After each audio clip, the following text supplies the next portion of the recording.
च्या सुरुवातीलाच एक महत्त्वाची बातमी। बहुचर्चित अश्विनी बिद्रे हत्याकांड प्रकरणाचा निकाल लागलाय।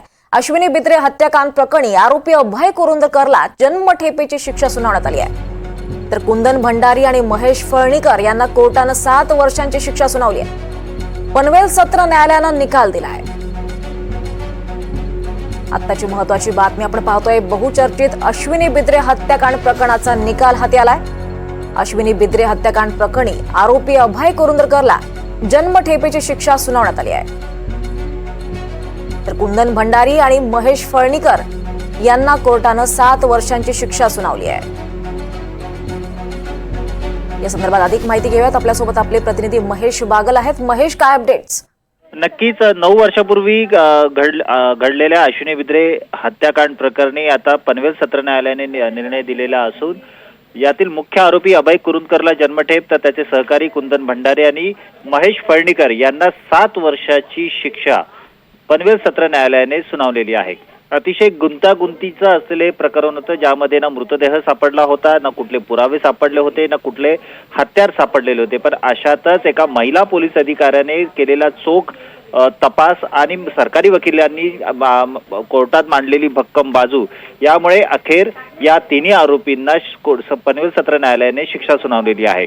एकंदरीत पाहता या पोलीस तपास जो करण्यात आला होता, जवळपास 9 वर्षाहून अधिक काळ या पोलीस तपासात काय आढळलं याच्याबद्दल जर माहिती घ्यायची झाली तर सहाय्यक पोलीस निरीक्षक अश्विनी बिद्रे यांची हत्या होण्याच्या काही तास अगोदर मुख्य आरोपी अभय कुरुंदकरला याला ठाणे शहरात भेटला होत्याचे पुरावे पोलिसांना मिळालेले होते। ठाणे रेल्वे स्टेशन समोर एका हॉटेलमध्ये यांनी चहा घेतला होता। त्यानंतर त्या कुरुंदकरच्याच कारने मीरा रोडला गेल्याचं पोलीस तपासात समोर आलेलं होतं। अश्विनी बिद्रे यांची हत्या 11 एप्रिल 2016च्या रात्री झालेली होती। त्यानंतर त्या दिवशी कुंदन भंडारी याने अश्विनी बिद्रे यांच्या मृतदेहाची विल्हेवाट लावण्यासाठी कुरुंदकरला मदत केली होती, हे तपासात स्पष्ट झालं होतं आणि त्यानंतर कोर्टात ते सिद्ध सुद्धा झालेलं आहे। यामध्ये आणखीन एक गोष्ट उल्लेखनीय अशी की या गुन्ह्याचा तपास करत असताना MTNLचं जे मोबाईल सिम लोकेशन होतं त्याच्या डेटावरून हे स्पष्ट झालं होतं की अभय कुरुंदकर आणि अश्विनी बिद्रे हे हत्येच्या दिवशी एकत्र होते, हे सिद्ध झालेलं आहे। त्याच प्रकारे आरोपींचे लोकेशन देखील या परिसरामध्ये स्ट्रेस झालेलं होतं। जे इतर 2 आरोपी आहेत त्यांचं लोकेशन सुद्धा आजूबाजूलाच सापडलं असल्याचं तपासाअंती स्पष्ट झालेलं आहे।